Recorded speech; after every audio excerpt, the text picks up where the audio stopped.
Hello my dear students, how are you all? Hope all of you are happy and healthy at your places. Today we are going to start our chapter 13, magnetic effect of current. In chapter electricity we studied about the current, okay, and we talked about the heating effect of current कि अगर किसी भी conductor से current flow कर रहा है, हमारा circuit complete है और करंट फ्लो कर रहा है, तो करंट फ्लो जहाँ से होगा वहाँ पर हीट प्रोड्यूस होती है। इलेक्ट्रिकल एनर्जी हीट में कन्वर्ट हो जाती है और डिसिपेट हो जाती है in the form of heat. Okay, in this chapter we will study about the magnetic effect of current कि अगर किसी भी कंडक्टर से, किसी भी वायर से करंट फ्लो कर रहा है तो वो वायर मैग्नेटिक और मैग्नेट की तरह एक्ट करेगी। ठीक है, उसके चारों तरफ मैग्नेटिक फील्ड जो होगा वो डेवलप हो जाएगा। किस तरह से करंट कैरिंग कंडक्टर मैग्नेट की तरह बिहेव कर रहा है, किस तरह से मैग्नेटिक प्रॉपर्टीज को शो करता है, we will study about the magnetic effect of current in this chapter. Okay, so before study about the magnetic effect of current कि हम किसी करंट कैरिंग कंडक्टर को लें और उसमें वो किस तरह से मैग्नेट की तरह एक्ट कर रहा है वो स्टडी करें, उससे पहले मैं आपको कुछ जनरल मैग्नेट के बारे में बताना चाहती हूँ। आई नो कि आप सबने मैग्नेट देखी होंगी, मैग्नेट के साथ आप खेलते भी होंगे। आपने देखा होगा कि जो मैग्नेट है वो मैग्नेटिक मटेरियल को लाइक आयरन को अपनी तरफ अट्रैक्ट कर लेती है। ठीक है, अगर आप आयरन की कवर्ड पे मैग्नेट को इस तरह से थ्रो भी कर देते हो तो वो उसकी तरफ जाके अट्रैक्ट हो जाती है। ठीक है, और वो वहीं पर स्टक हो जाती है। ओके स्टूडेंट, सो मैं कुछ आपको मैग्नेट के बारे में बताती हूँ। जो नेचुरल मैग्नेट है, natural magnet is a piece of iron ore. Iron ore जिसे हम मैग्नेटाइट भी बोलते हैं, Fe3O4, ये नेचुरल मैग्नेट है। इवन हमारी जो अर्थ है वो भी एक नेचुरल मैग्नेट है।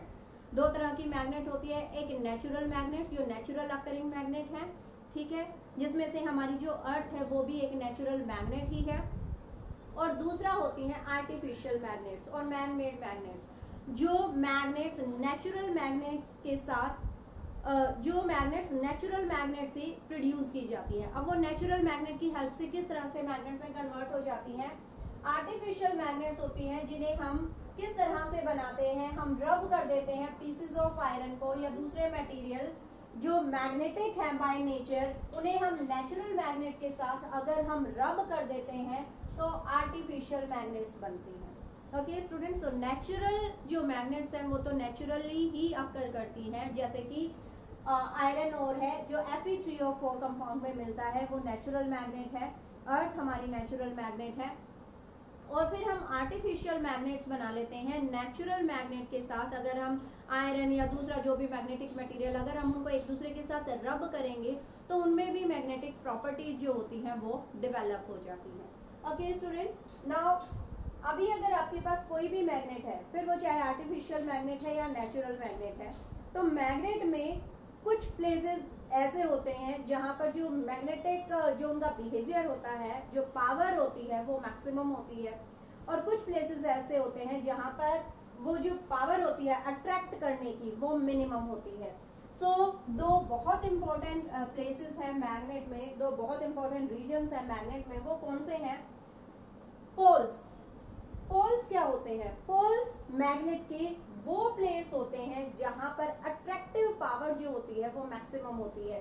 सो मैग्नेट के वो places, the places of the magnet where the attractive power is maximum, जहां पर अट्रैक्शन की कि अगर आप मान लो सपोज करो कि ये मेरे पास मैग्नेट है, ठीक है, तो इस मैग्नेट में वो पार्ट जहां पर कि आयरन को या अदर मैग्नेटिक मटेरियल को वो मैक्सिमम अपनी तरफ अट्रैक्ट करता है, वो प्लेस होते हैं पोल्स।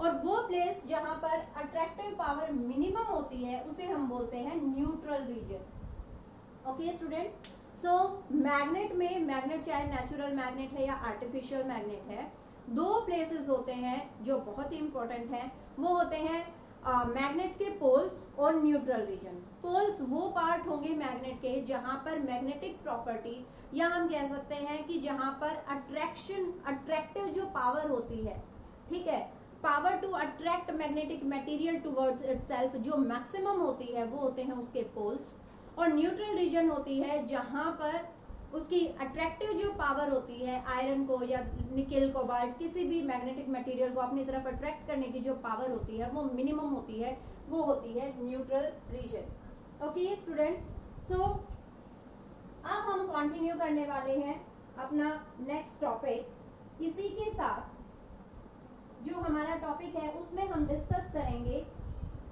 कि मोनोपोल्स डज नॉट एग्जिस्ट, और in magnet there are two poles.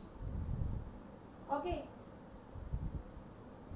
हर एक मैग्नेट में, अगर मैं मैग्नेट लेती हूँ रेक्टेंगुलर शेप की, जिसे बार मैग्नेट भी बोला जाता है, अगर मैं इसे रेक्टेंगुलर शेप की लेती हूँ या मैं इसे सिलेंड्रिकल शेप की ले लेती हूँ, ठीक है, so this is a bar magnet. अब यहाँ पर आपके पास पोल्स हैं मैग्नेट के,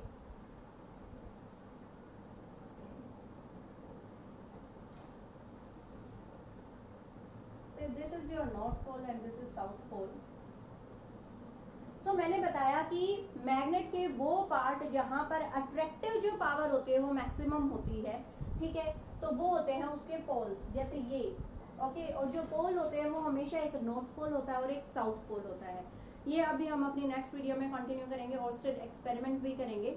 ओके, जो मैग्नेट होते हैं वो हमेशा ही उसके दो पोल होते हैं, एक नॉर्थ पोल होता है, एक साउथ पोल होता है। बिकॉज अगर हम किसी भी मैग्नेट को, अगर मैं इसको भी नेचुरली, अगर मैं इसे भी हैंग करती हूँ तो ये नेचुरली जिस पोजीशन में आके स्टे करेगी वो होगी जो हमारा जियोग्राफिकल नॉर्थ है, अर्थ का जो जियोग्राफिकल नॉर्थ पार्ट है, तो उसकी तरफ अलाइन करेगा हमारा नॉर्थ पोल। और जो साउथ है, जियोग्राफिकल जो अर्थ का साउथ पोल है, उसकी तरफ ये साउथ पोल, ठीक है। तो जैसे ही हम मैग्नेट को इस तरह से अगर फ्रीली सस्पेंड करते हैं तो जो मैग्नेट का नॉर्थ पोल होगा वो अर्थ के नॉर्थ पोल की तरफ आएगा, और जो अर्थ का जियोग्राफिकल जो अर्थ का साउथ पोल होगा, मैग्नेट का साउथ पोल उसकी तरफ आएगा, अगर हम किसी भी मैग्नेट को फ्रीली सस्पेंड करते हैं तो। अब बात ये आती है कि जो भी मैग्नेट है, चाहे वो नेचुरल मैग्नेट है चाहे आर्टिफिशियल मैग्नेट है, वो हमेशा ही उसके दो पोल होते हैं, बाईपोल होते हैं। जो मैग्नेट्स होती हैं वो बाईपोलर होती हैं, बाईपोल, बाई का मतलब होता है टू, दो पोल होते हैं। कभी भी अगर आप मैग्नेट को यहाँ से ब्रेक भी कर देते हो तो भी ये हाफ पार्ट जो होगा इसमें दो पोल डेवलप हो जाएंगे, और हमारी जो लेंथ होगी जो मैग्नेट की वो तो स्मॉल हो जाएगी, लेकिन पोल तभी भी दो ही होंगे, एक नॉर्थ पोल होगा, एक साउथ पोल होगा। इस पोर्शन को भी अगर आप रीड्रॉ करोगे तो हमारे पास दो ही पोल होंगे, एक नॉर्थ पोल होगा, एक साउथ पोल होगा। इट मीन्स कि चाहे आप मैग्नेट को कितना भी छोटे से छोटे फॉर्म में आप उसे ले आओ, कितने भी स्मॉल पीसेस में आप मैग्नेट को ब्रेक कर दो, कभी भी मैग्नेट का सिंगल पोल नहीं मिलेगा। चाहे मैग्नेट का कितना ही छोटे पीस क्यों ना हो, हमेशा ही दो पोल मिलेंगे, एक नॉर्थ पोल होगा, एक साउथ पोल होगा। क्यों होगा? क्योंकि जो मैग्नेटिक फील्ड लाइंस होते हैं, जो मैंने आपको अभी बताया कि हम अपनी नेक्स्ट वीडियो में कंटिन्यू करने वाले हैं, तो जो फील्ड लाइंस होती हैं वो क्लोज्ड कर्व होती हैं, और वो हमेशा ही क्लोज्ड कर्व होती है, तो वो एक पोल से, नॉर्थ पोल से ओरिजिनेट होती हैं और टर्मिनेट होती हैं साउथ पोल में। जो फील्ड लाइंस होती हैं वो हमेशा ही नॉर्थ पोल से स्टार्ट होती हैं और टर्मिनेट होती हैं साउथ पोल में। तो ये क्लोज्ड कर्व्स हैं। अगर सिंगल पोल होगा तो वो स्टार्ट ही हो रही है, टर्मिनेट होंगी कहाँ, जबकि हमें पता है कि magnetic field lines are closed curves. Okay, so हमारा जो मेन क्वेश्चन यहाँ पे बनता है वो बनता है magnetic monopoles does not exist. Magnetic monopole कभी भी एग्जिस्ट नहीं करते। क्यों नहीं करते मैग्नेटिक मोनोपोल एग्जिस्ट? क्योंकि जो फील्ड लाइंस होती हैं वो क्लोज्ड कर्व हैं, और वो ओरिजिनेट होती हैं एक पोल से और टर्मिनेट होती हैं सेकंड पोल पे जाके। ओके स्टूडेंट्स, सो ये हमारा मैग्नेट के बारे में जस्ट इंट्रोडक्शन थी। अपनी नेक्स्ट वीडियो में हम कंटिन्यू करेंगे कि how the current carrying conductor behave as a magnet. जो करंट कैरिंग कंडक्टर होता है वो मैग्नेट की तरह किस तरह से बिहेव करता है। Okay, till then stay safe, stay at home, bye.